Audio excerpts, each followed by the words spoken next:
So, I've teased on Twitter a couple times that I'm working on some scripted video content, and that's true. But before I hit you guys with that, I have just been thinking a lot and wanted to kind of throw out some off the dome thoughts on a couple of horror movies that have been working their way around my brain the last couple days. And just some kind of off the dome thoughts about the sort of state of like elevated horror, as it were, that we're kind of in right now in regards to the medium.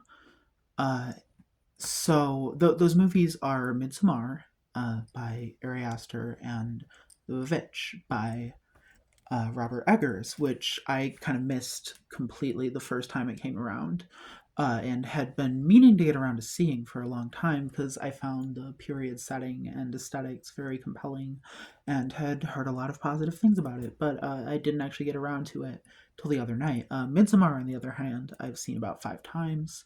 I find it to be a deeply compelling piece of art, and I just find myself returning to it over and over. Uh, Mulling it over a lot. And the VVitch really, I think, cemented a lot of the feelings I've had about Midsommar for a long time that have been kind of abstract, that I felt kind of isolated on and kind of alienated on from a lot of other people, from the way I've seen these movies kind of popularly discussed in the zeitgeist and like in the public sphere, right? And so I'm gonna start by talking about Midsommar, I think, and then I'm going to kind of seek into the VVitch.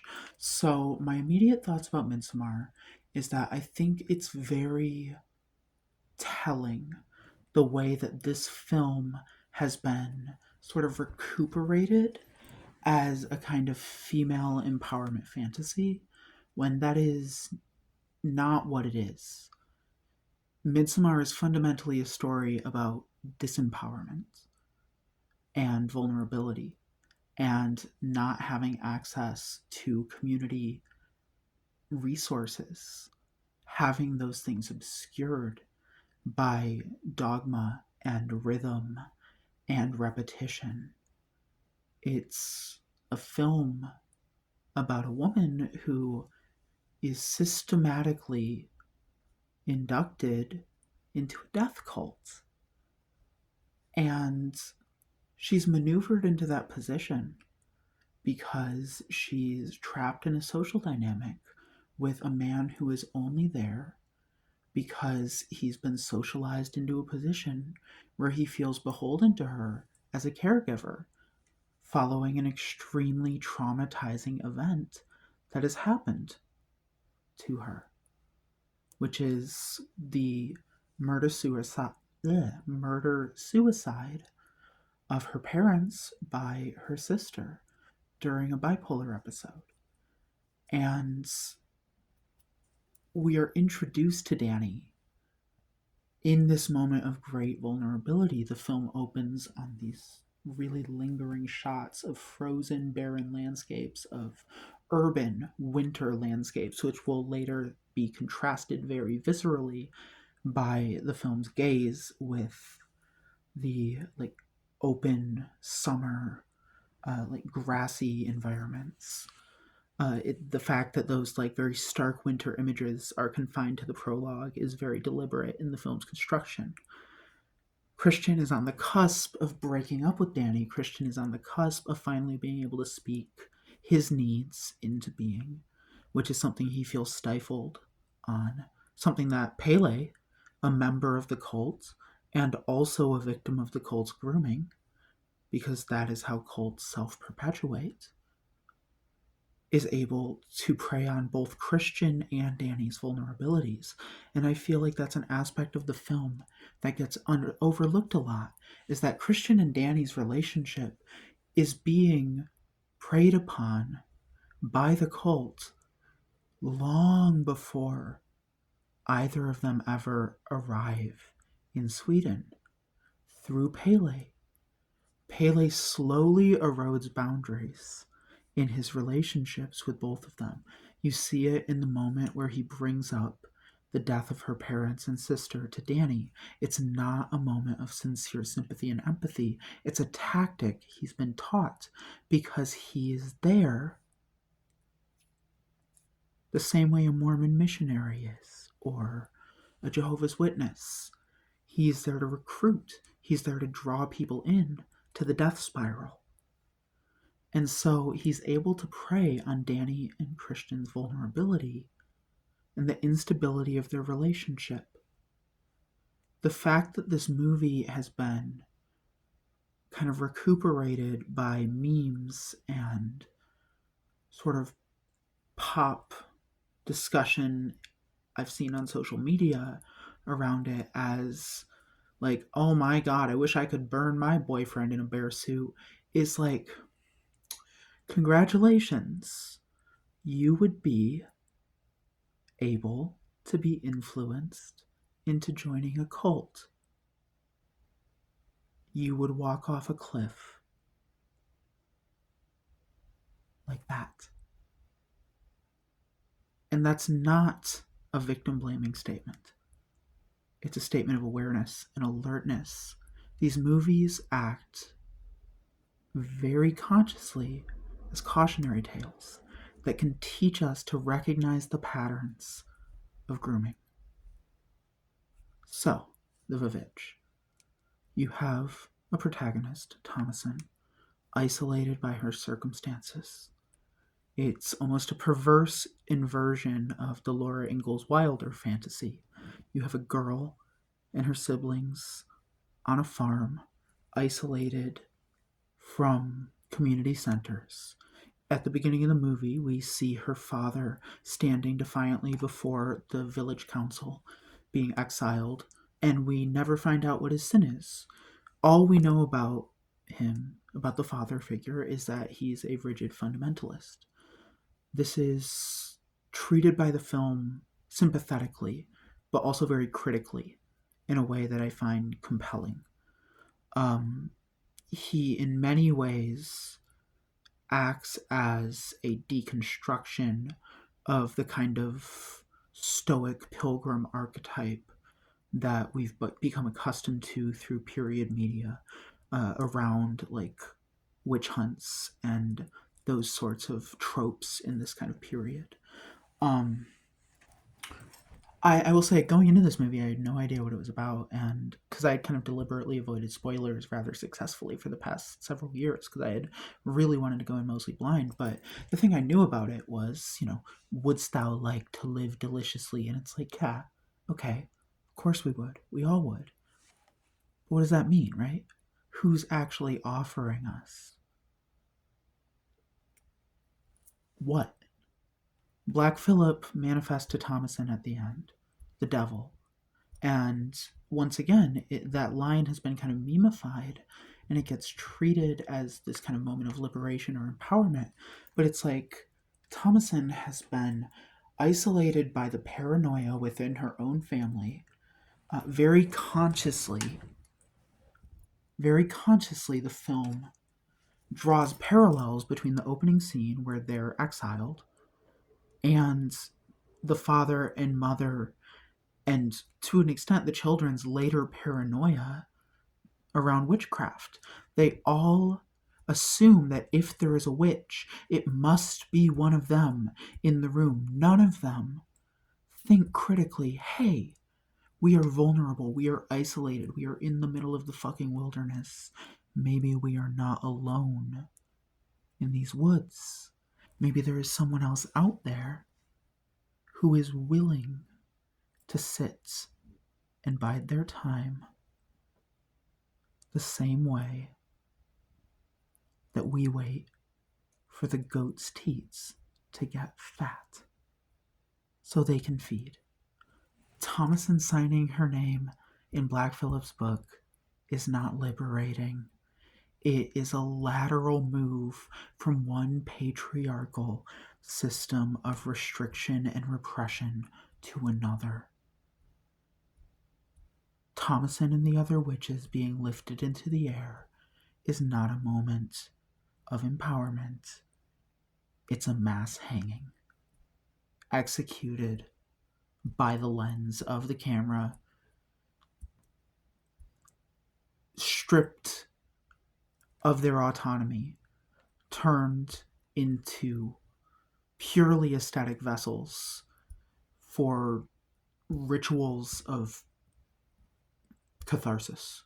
But there's no actual catharsis because there's no autonomy in that decision. It is in both Midsommar and the VVitch a decision that the isolated woman protagonist makes in a moment of extreme distress, where she has been systematically cut off from every familiar support she has ever known.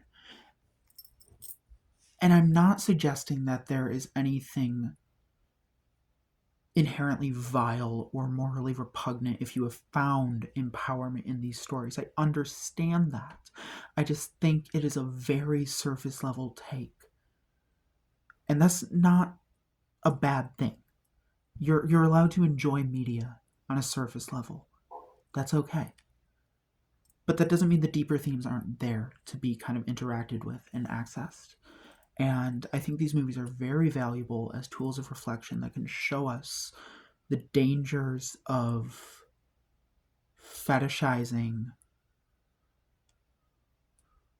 our pain through the lens of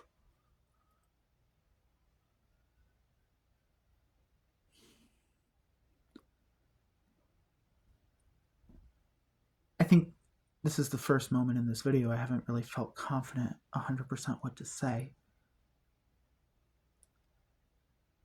When Black Phillip asked me if I wanted to live deliciously, it felt like an invitation to Pleasure Island.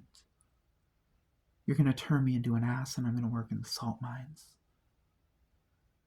The first full scripted video I'm working on is about Lolita and kind of my thoughts about Lolita through the lens of it being a horror novel and perhaps one of the most influential pieces of horror fiction of the 20th century. And I think that my thesis there has a lot to do with the way that trauma kind of animates the body in certain directions. And these movies, I think, the reason why they're on the surface so liberating is the same reason why any pop feminist empowerment fantasy that is in the moment cathartic, but in the long run deeply alienating. I think it's all effective for the same reason, which is we lack so many things in our society that allow us to healthily express the depth of our grief and our pain. And that ultimately allows actors who are willing to do things like molest a child, which is what the witch coven does to Thomason's younger brother, Caleb, unambiguously. Is that empowering? Is that living deliciously? I don't believe it is. I think you can look at that kind of abuse of power and see it replicated in so many real-life figures so easily. You see it even in the history of feminism itself, in figures like Simone de Beauvoir. You see it in the history of anarchism, figures like Chaplin. All sorts of figures who pushed the boundaries of hedonism, who wanted to live deliciously a little too much, and became hypocrites. And I think watching both of these movies, I realized that I don't want to be a person whose trauma animates me in the direction of reproducing those kind of abusive tendencies that created my trauma. And these movies, I did end up feeling empowered by them. Not by identification with the act of disempowerment that the protagonists ultimately embrace at the end, by identification with these sort of supremacist, self-defeating ideologies that tend to pop up and prey on alienated societies and people. I'm going to talk briefly about one more movie.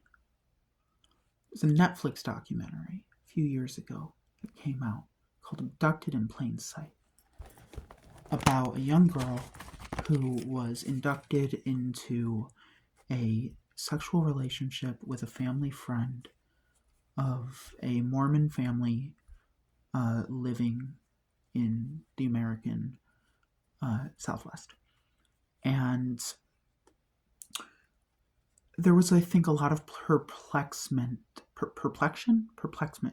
a lot of perplexed reactions from spectators on the outside who aren't really familiar with how the grooming tactics of cults and reactionary movements, religious or secular political movements, white supremacy, fundamentalist Christian death cults, like they all function along the same ideological lines. Even things like the VVitch, like the imagery around sacrifice and ritual is not really empowering. It's, if anything,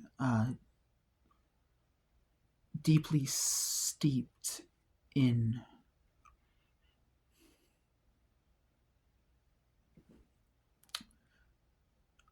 I'm trying to think of how to phrase this delicately. Deeply steeped in kind of very negative stereotypes about what paganism is. And I don't think that's necessarily like a bad thing. I think paganism is very malleable and has a lot of semiotic potential that can be explored by horror fiction. I think that's fine. I don't think that fidelity to faith is necessary in horror fiction all the time. I think cultural sensitivity is important, but I'm not like offended by the portrayal of witchcraft in the movie as a pagan.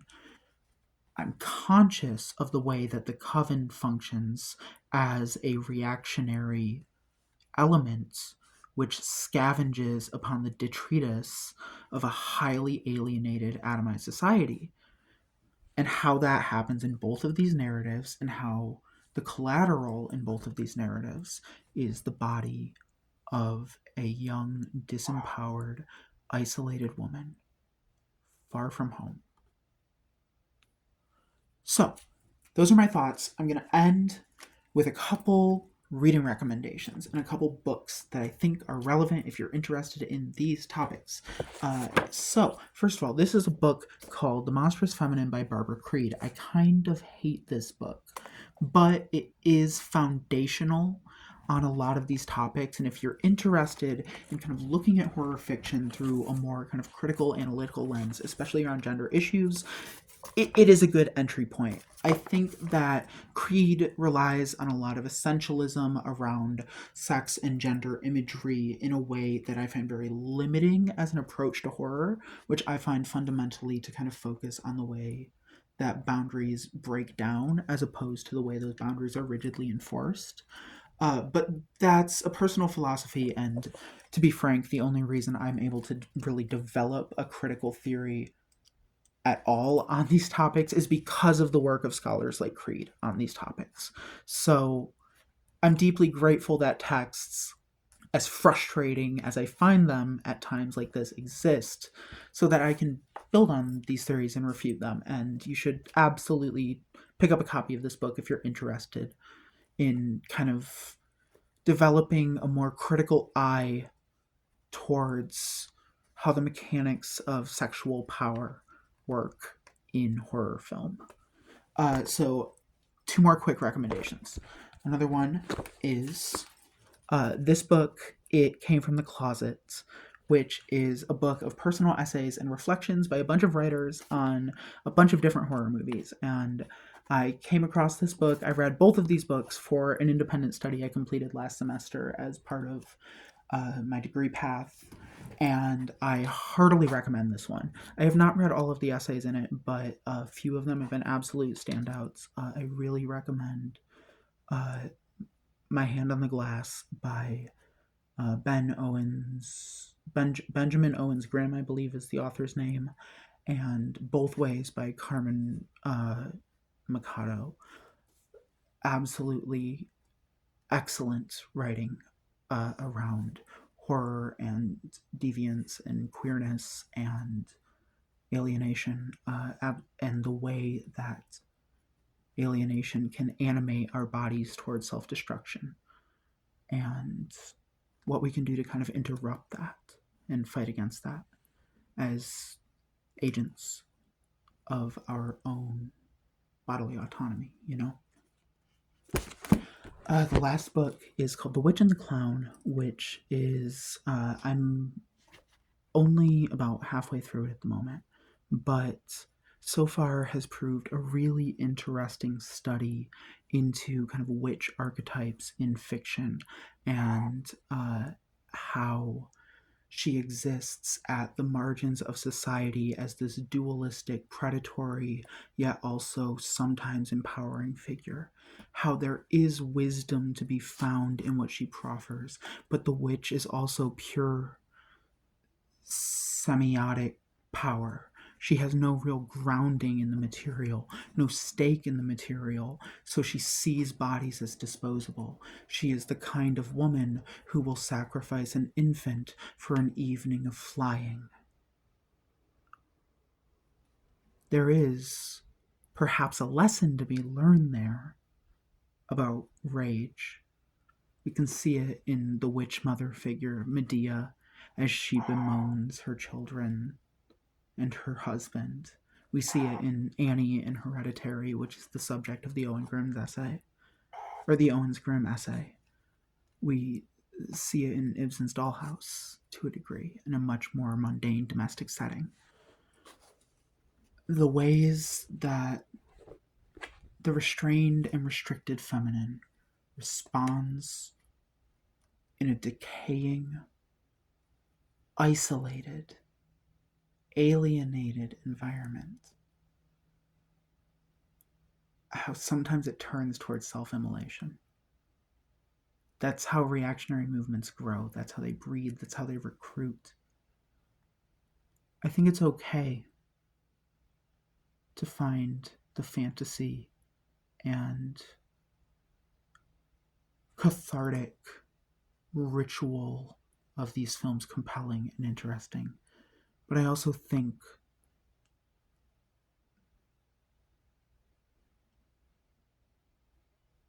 that there's something a little bit more interesting there if you're willing to look at these through the lens of an abduction and psychic rape of a vulnerable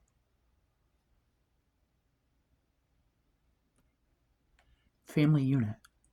In both cases, Christian study group and his girlfriend, and Thomason's family, siblings, parents, people who had tensions, yeah, but who loved each other and whose lives were torn apart by violent, indulgent, self-destructive fantasies. Why do you need to throw people off cliffs? Why do you need to keep the bloodlines pure? Isn't music enough? Isn't poetry enough? I think it's important in these stories about neo-paganism as a vehicle for reactionary recruitment to be conscious of the way that symbols move us, the ways that we can sometimes become agents of someone else's stage directions. Thanks for listening.